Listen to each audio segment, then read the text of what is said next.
यस्य देवे परा भक्ति यथा देवे तथा गुरो। यस्य देवे परा भक्ति, जैसे श्रेष्ठ भक्ति भगवान की जाती है, यथा देवे जैसे देवता की, तथा गुरु उसी प्रकार की भक्ति गुरु में यदि है तो तस्यैते कथिताह्यर्थाः, तो उसके द्वारा बताई गई बात प्रकाशन्ते हितात्मनः, आत्मा में प्रकाशित होती है, आत्मा उसको समझ लेती है और आत्मा उसके अनुसार फिर कार्य में बरतने लग जाती है।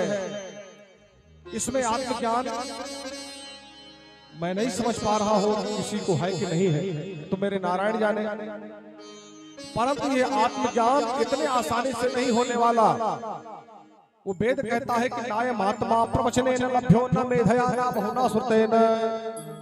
ये आत्मज्ञान नायम आत्मा प्रवचने न लभ्यो, ये बहुत बड़े बड़े प्रवचन सुनने से प्राप्त नहीं होती है, न मेधया बहुत बड़ी बुद्धि से भी प्राप्त नहीं होती है आत्मा का ज्ञान, और ना बहुना श्रुतेन है, बहुत सारा वेद पढ़ने से भी आत्मज्ञान प्राप्त हो जाता है, ऐसा भी नहीं है। बस जिसके ऊपर इसने कृपा कर दिया उसके ऊपर ये प्रकाशित हो जाता है।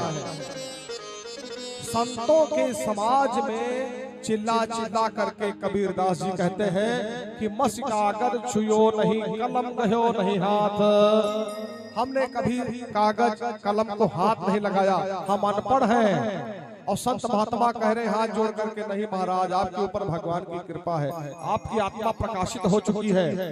और कबीर के एक एक दोहे पर आज देखो पीएचडी हो रही है, एक एक दोहे का अच्छी तरह से अर्थ समझ नहीं आता है लोगों के, आत्मा प्रकाशित हो गई है। तो आत्मा प्रकाशित आपको कथा में भी हो जाएगी, परंतु होती क्यों नहीं?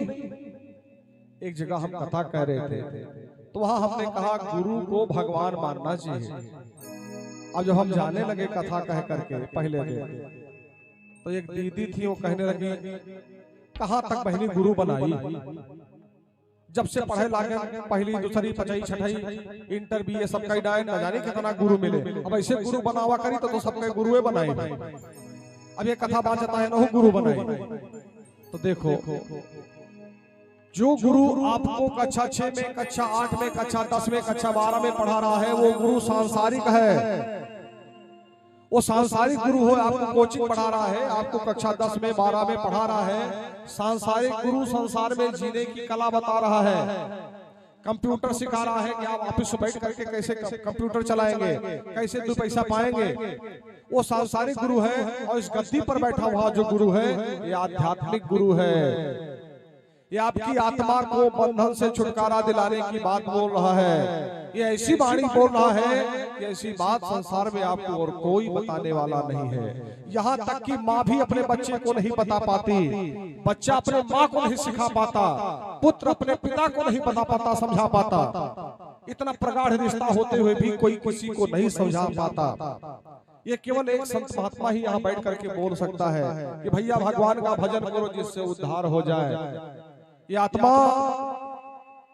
यदि भटक गई रास्ते से तो न जाने कितने योनियों में अंधेन तमसावृता। वेद कहता है ये के च आत्महनो जनाः, जो आत्महत्यारे होते हैं, अपना उद्धार नहीं करते हैं, उनकी आत्माएं अनंत अंधकार में विलीन हो जाती हैं, फिर लौट करके जगत में दोबारा न जाने कब आना हुआ कि नहीं हुआ।